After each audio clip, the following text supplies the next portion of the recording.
Hello, John Gillespie here.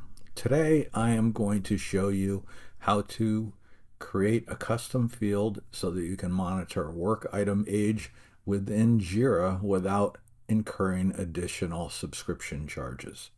You will need admin privileges for this. Once you validate that you have admin privileges, you can go into your workspace, click on the cog in the upper right hand setting area, and then click on System. Next, you'll scroll over to the left-hand side and you're going to click on the drop-down, select Work Items, then scroll down, select Fields. Now this brings up what is basically the data dictionary for Jira. We need to create a new field to be able to monitor work item age. It's going to be a numbers field. Let's call it something meaningful, like work item age. And put a description in it so other people looking at the data dictionary will have an idea what the intent, how it's going to be used. Click Create Field. Now you get a somewhat misleading dialog box at the bottom. It's ready to use within Jira, but it's not ready to use within your workspace. So go back into your workspace, look down the left-hand column for the name of the workspace, click on the ellipsis, more actions, and then space settings. When you're in space settings, you're going to select fields. Here's where you're going to add the field to your workspace's data dictionary. So you're going to click Add Field, and we need to look for the field that we just added and select the checkbox, add one field. And you see it's right up top here. So that's good. It's added to the data dictionary so that you can use it within your workspace, but you still have one more thing to do so that your teams will be able to see it on their user story cards. So select one user story cards and see that it's not here. Right? We need to click on the cog, click on Manage Fields, and work item age 2 is here. You select it. It gets brought out into the description area. I usually drag it down below the description, and this is a good place from my perspective, but you could drag it anywhere on the user story where you would want to see it, right? Save your changes. Your team will be able to actually see it on their user story cards when they go to a user story, right? So here it is, work item age 2, but it's a static field. The only way it's going to get updated right now is if you or someone on your team goes in and increments it by 1 every day, which kind of would make the field a little bit useless. And that's where an automation via N8N comes in. I mentioned that you won't have an additional subscription charge because this is open source. You can host it yourself. If you need assistance setting it up, drop me a line. But this is a really easy automation. You don't need any artificial intelligence. You need an API token from Jira, and that's not hard to get if you have your admin privileges. So what you would do is you would click on your profile, click on account settings, and it would bring you to, eventually it'll bring you to, here you go, and you'd click on security, and it would give you the API tokens.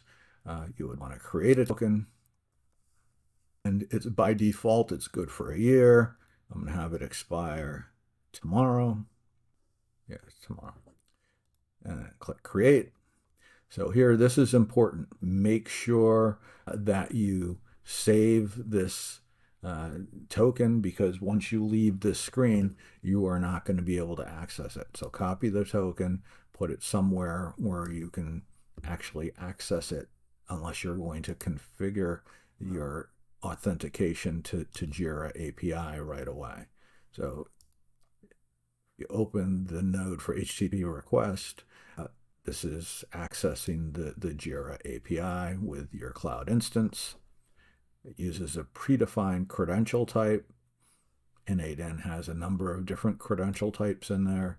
We're looking for the Jira Software Cloud API, and then you would create your authentication. You would use the email that you access your Jira account with. You would paste your API token in here. This is the domain for your Jira account or your Jira Cloud account, you see here. And once you have that all in there, then basically the authentication will automatically test. And if it comes back as green, you're all set. If it doesn't come back as green, you need to take a look at your API, make sure you put the key in correctly.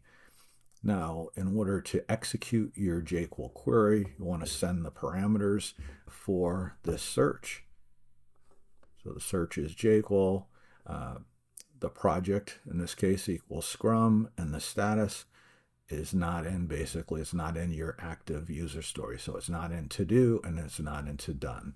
So it'll aggregate these things.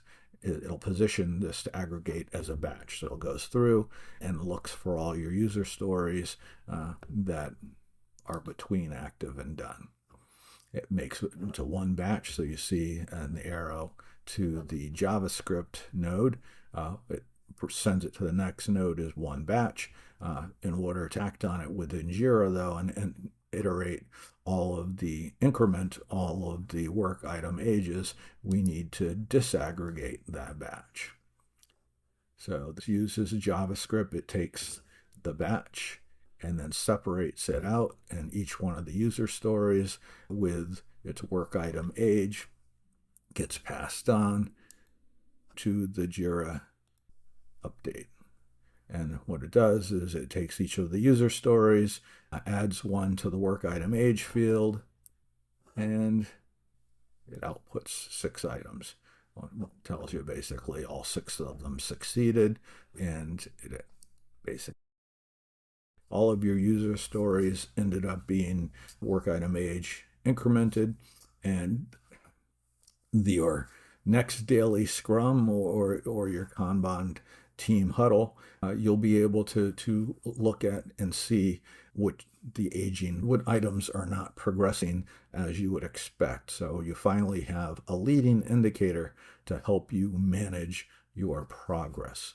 And in a future video, I'm going to show you how to develop a dashboard such that you can have something to clearly look at that tells you, hey, these things are progressing nicely based on your existing service level expectations. These things are not likely to complete. And I find that very helpful. It's much better than driving your project blind.